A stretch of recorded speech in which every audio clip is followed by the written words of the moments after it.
The neutral zone Captain Sarah Chen pressed her palm against the observation deck's reinforced glass, watching the stars that had seemed so peaceful just months ago.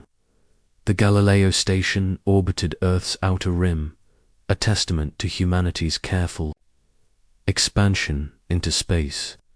Everything about it screamed caution: defensive shields, minimal signatures, and absolutely no military markings. Earth had learned to stay invisible in a galaxy torn apart by war. For 37 years, 3 massive alien empires had been tearing chunks out of each other across the spiral arm. The Zephyrian Collective, with their crystalline ships and hive minds. The Vorthan Empire, proud warriors who settled disputes with plasma cannons. The Nexus Federation, master traders who'd turned commerce into warfare. Each controlled hundreds of star systems, commanded fleets that could glass planets, and possessed technology that made human achievements look like cave paintings. Earth had watched it all from the sidelines, selling medical supplies to whoever paid in rare minerals, offering neutral ground for peace talks that never lasted, and praying that their small corner of space would remain forgotten. The strategy had worked perfectly, until now. Sarah's reflection stared back at her from the glass, showing a woman who'd seen too much analysis and not enough action. Her dark hair was pulled back in a regulation style that hadn't changed since her military days, before she'd been reassigned to what politicians called diplomatic intelligence, and soldiers called professional worrying. At 34, she'd spent 8 years studying alien combat patterns, ship designs, and tactical doctrines. She knew more about the galactic war than most humans knew about their own history. That knowledge was why her hands were shaking. "Captain Chen, the morning briefing is ready," Lieutenant Torres announced from behind her. Sarah turned to see the younger officer holding a datapad, his expression carefully neutral. Torres was good at his job, which meant he'd already seen the overnight reports that had kept Sarah awake for the past week. How many this time? Sarah asked, though she wasn't sure she wanted to know. 3 more mining operations in the Kepler sector. Same as the others, complete communications. Blackout. Then nothing. No debris, no survivors, no trace of what happened. Torres handed her the pad. "The Colonial Authority is calling it equipment failures." Sarah scrolled through the data, her jaw tightening with each entry. 7 mining stations, 2 agricultural settlements, and a scientific research outpost. All gone without a trace in the past month. All located in the outermost edges of human space, far from Earth's detection networks. The pattern was clear to anyone who bothered to look. "Equipment failures don't happen in clusters," Sarah muttered, "and they don't leave zero wreckage. No, M. But the Council of Nations insists there's no evidence of hostile action. They're sending engineering teams to investigate." Sarah almost laughed. Engineering teams, as if better maintenance could protect against whatever had wiped out entire colonies in minutes. The political leadership back on Earth lived in a bubble of their own making, convinced that humanity's carefully maintained neutrality was a shield against the galaxy's violence. They'd built their entire foreign policy on the assumption that being harmless made them safe. Torres, pull up the tactical analysis from the Vortha Nexus engagement at Rigel 7. I want to compare energy signatures. The lieutenant's fingers danced across the pad, calling up sensor data from a battle that had taken place 6 months ago. Sarah studied the readouts, looking for patterns that might explain the disappearances. The engagement had been typical of the ongoing war: massive energy expenditures, exotic particle emissions, and enough radiation to sterilize a moon. But something else caught her attention. "There," she said, pointing to a cluster of readings. "Unknown energy signature, recorded just before the Nexus fleet withdrew. Look at the frequency patterns." Torres leaned over her shoulder, frowning at the data. "That's unusual. The computers flagged it as sensor error, because it doesn't match any known weapon system." Sarah's finger traced the energy curve. "But look at this reading from the Titan 7 mining station, recorded 3 days before it went dark." The patterns were identical. Sarah felt her stomach drop. Whatever had been present at Rigel 7 had also been at Titan 7. The missing colonies weren't victims of accidents or equipment failures. They were casualties of something new, something that hadn't shown up in any of the intelligence reports about the three-way war. "Torres, I need you to run a full spectral analysis on every disappearance. Cross-reference with all known alien technology databases, and do it quietly. I don't want this flagged in the official channels yet." "Yes, ma'am." "Should I inform Director Walsh?" Sarah considered. Director Walsh ran the Colonial Defense Analysis Division with the enthusiasm of someone who'd never seen actual combat. He was brilliant at managing budgets and writing reports that made politicians feel safe. He was also the kind of person who would bury inconvenient data if it contradicted official policy. "Not yet. Let's see what we find first." 3 hours later, Sarah wished she'd stayed ignorant. The analysis Torres had compiled painted a picture that made her blood run cold. The unknown energy signature had appeared at 17 different battle sites over the past year, always on the periphery, always just before one side or the other suffered unexpected losses. Whatever was generating those readings had been studying the war, learning from it, preparing for something. "Captain," Torres said, his voice tight with concern, "there's something else. I ran a projection based on the disappearance pattern. If this continues at the current rate, they'll reach the inner colonies within 6 months." Sarah stared at the star map, watching the predicted path of destruction creep closer to Earth. Red dots marked the missing settlements, forming a rough line that pointed directly at humanity's home system. Whatever was out there, it was moving methodically, deliberately, toward the heart of human space.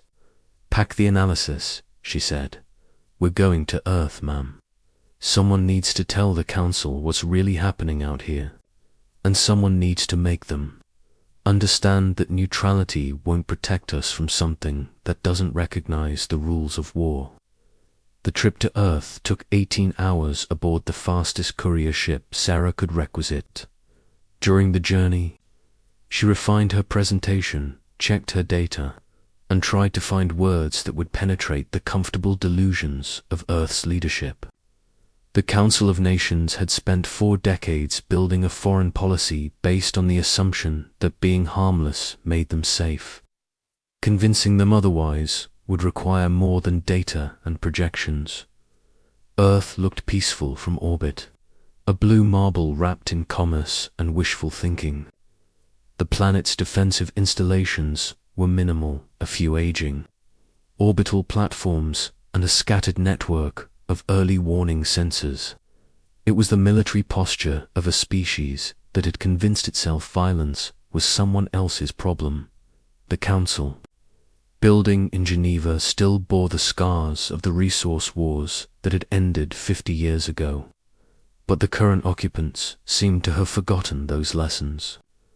Sarah found herself in a conference room filled with people who'd never seen combat, never lost friends to enemy fire, never had to make life or death decisions with incomplete information. "Captain Chen," Director Walsh said, his tone suggesting he'd rather be anywhere else. "I understand you have concerns about the colonial disappearances." Sarah activated the holographic display, showing the compiled data in stark detail. Directors, what we're seeing isn't random. These attacks follow a pattern, and they're moving toward Earth. The room filled with murmurs of discomfort. Councillor Martinez, representing the European Federation, leaned forward. Captain, our intelligence suggests these are isolated incidents. Equipment failures, pirate attacks, natural disasters. There's no evidence of a coordinated threat. With respect, Councillor, the evidence is overwhelming. Sarah highlighted the energy signatures. This unknown technology has been present at multiple engagement sites. It's been studying the war, learning from it. Now it's testing our defenses. Testing. Councillor Patel from the Asian Alliance looked skeptical. Testing implies intelligence. Are you suggesting we're facing a new alien faction? I'm suggesting we're facing something that sees the entire galaxy as a target. The three empires are too busy fighting each other to notice, but we're not. We're isolated, unprotected, and apparently next on the list.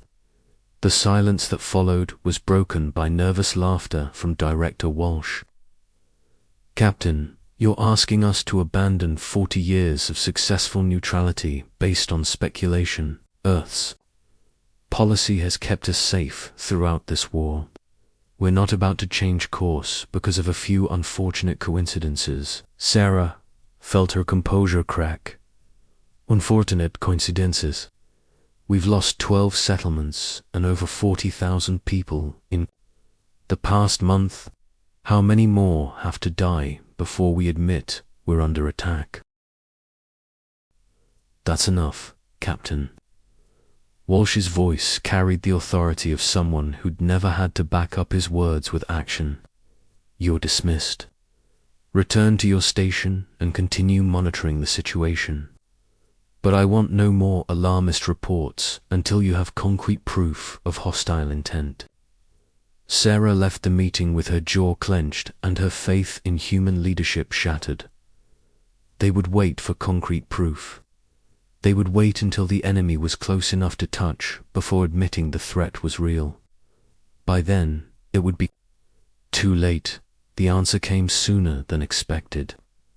Sarah was halfway back to Galileo Station when the communication array exploded with emergency signals.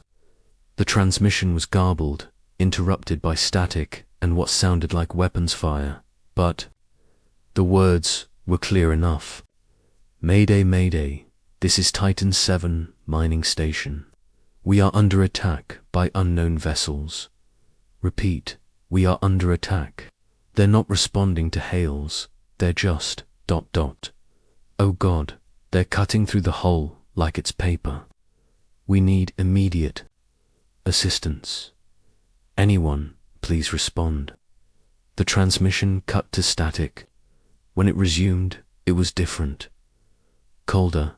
The voice had an artificial quality that made Sarah's skin crawl. This settlement has been processed. Organic components have been catalogued and terminated. This sector is now under Void Reaper control. All organic life forms are advised to vacate immediately or face termination. Sarah's blood turned to ice. Void Reapers. She'd never heard the name before, but the implications were clear. This wasn't about territory or resources. This was about the systematic elimination of organic life. The war had finally come to Earth's doorstep, and humanity was about to discover that neutrality meant nothing to an enemy that didn't recognize the right to exist.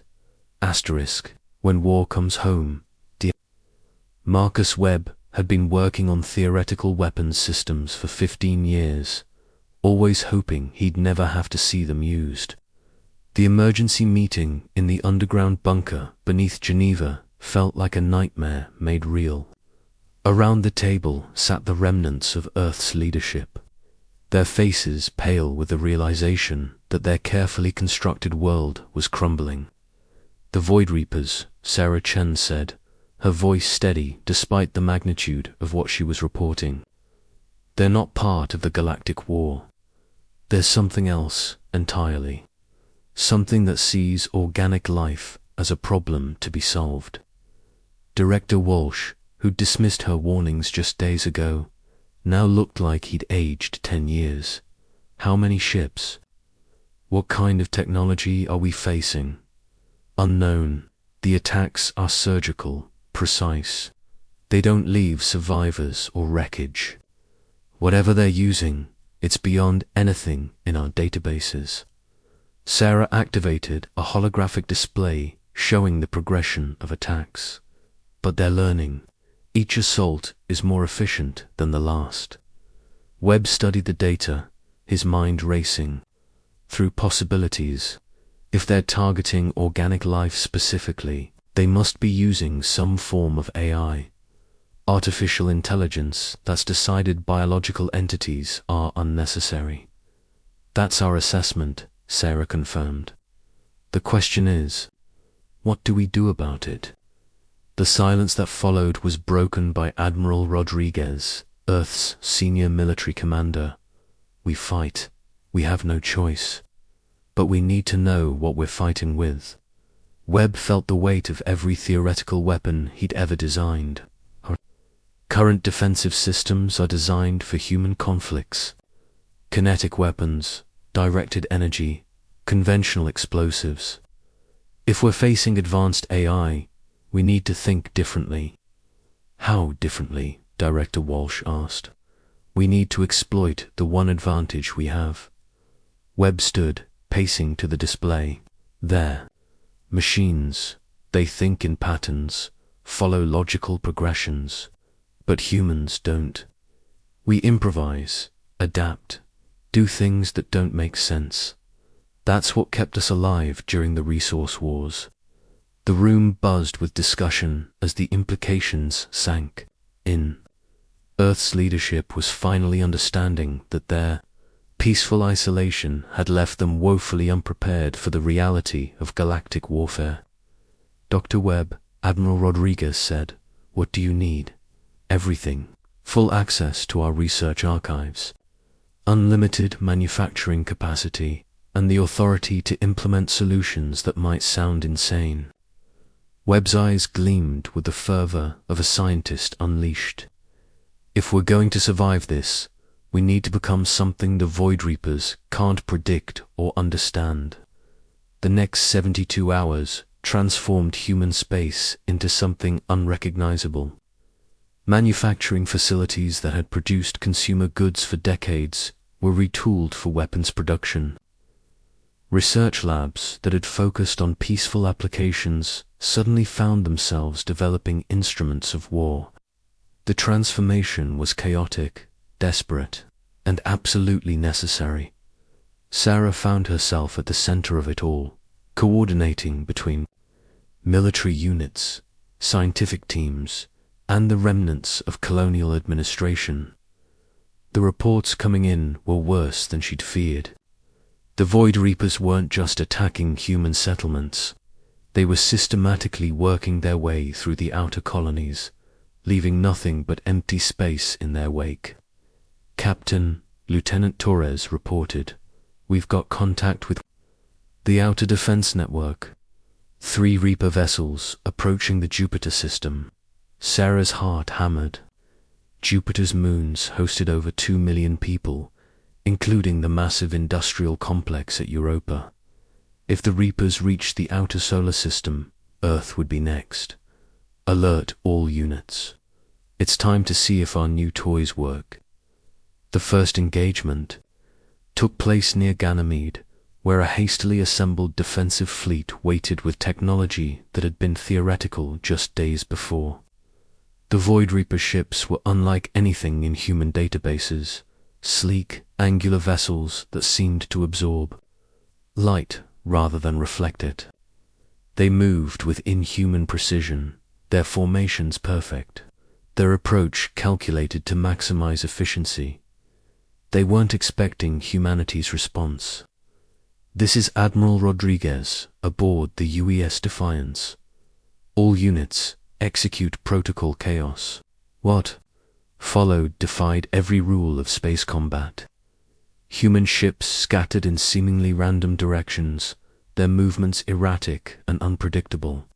Some vessels flew backward while firing, others spun wildly while launching missiles in impossible patterns.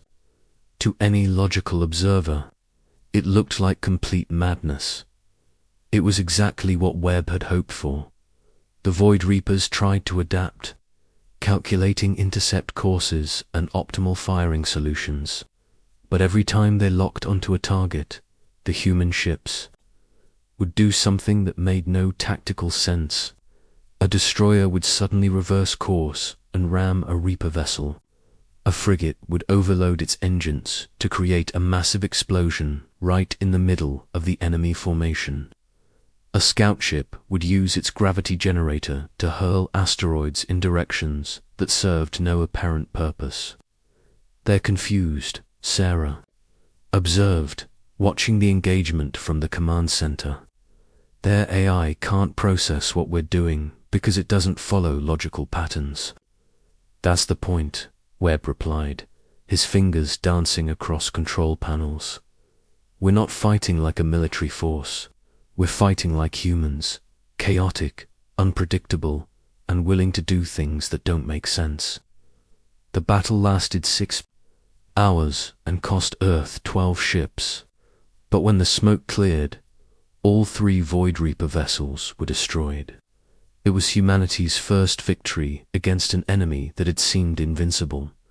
The celebration was short-lived. Within hours, new contacts appeared on long-range sensors.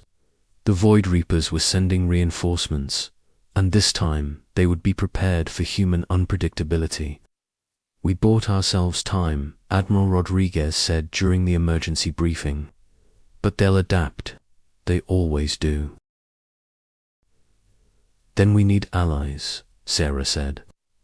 The 3 empires are still fighting each other while the Reapers pick off their colonies. Maybe it's time someone told them what's really happening. The communication that went out from Earth was unprecedented. For the first time in decades, humanity was initiating contact with the warring alien empires. The message was simple: stop fighting each other and start fighting the real enemy. The response came from an unexpected source. Ambassador Kekstar of the Zephyrian Collective arrived at Earth aboard a ship that could have destroyed every human vessel in the solar system. Instead, he came seeking alliance. Your species has achieved something remarkable, the crystal-skinned alien said, his voice resonating with harmonic frequencies that made human ears ache. You have defeated Void Reaper vessels in direct combat. The collective wishes to understand how this was accomplished. Sarah found herself in the surreal position of explaining human irrationality to an alien intelligence. We don't think like machines. We don't follow optimal strategies. We do things that don't make sense because sometimes not making sense is the only way to win. This is difficult to comprehend, Kekstar admitted. Our tactical doctrines are based on logical progression, optimal resource allocation, predictable outcomes. Your methods appear to be based on chaos. Controlled chaos, Webb corrected. We're not random, we're unpredictable. There's a difference. The alliance that formed over the next week was unlike anything the galaxy had seen. The Zephyrian Collective contributed their advanced sensors and shield technology. The Vorthan Empire provided heavy weapons and armor. The Nexus Federation offered their knowledge of exotic physics and dimensional manipulation.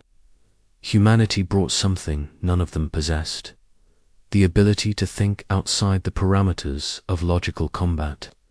The final confrontation came at the edge of human space, where the main Void Reaper fleet had gathered for what they calculated would be the final assault on Earth. The combined force that met them was a patchwork of different technologies, conflicting tactical doctrines, and species that have been killing each other for decades. It shouldn't have worked. By every logical calculation, the alliance should have collapsed into chaos within minutes. Instead, it became something greater than the sum of its parts. All units, this is Admiral Rodriguez. Remember, we're not here to fight their war. We're here to fight our war, our way. Show them what happens when organic life refuses to be terminated. The battle was unlike anything the galaxy had ever seen. Zephyrian crystal ships provided targeting data for human vessels that responded by doing exactly the opposite of what the data suggested. Warthon warriors charged enemy positions, while human engineers turned their own damaged ships into improvised weapons. Nexus traders used their knowledge of physics to create impossible attack angles while human pilots flew through them with reckless abandon. The Void Reapers, for all their advanced technology and perfect coordination, couldn't adapt to the sheer unpredictability of organic creativity. Their AI systems overloaded, trying to process tactical decisions that made no logical sense, but somehow worked. Their perfect formations were disrupted by attacks that violated every principle of space combat. When the last Reaper ship was destroyed, the silence that followed was filled with more than relief. For the first time in decades, the galaxy was at peace. Not because the war had ended, but because something had united the warring factions against a common threat. Captain Chen, Kekstar said, as the Alliance fleet regrouped. Your species has given us something we had forgotten, the ability to think beyond the boundaries of logic. The collective wishes to propose a permanent alliance. Sarah looked at the diverse fleet surrounding Earth, ships from 4 different species working together for the first time in galactic history. I think that can be arranged, but we do things our way. Your way has proven effective, the Zephyrian ambassador replied. We would be honored to learn from your methods.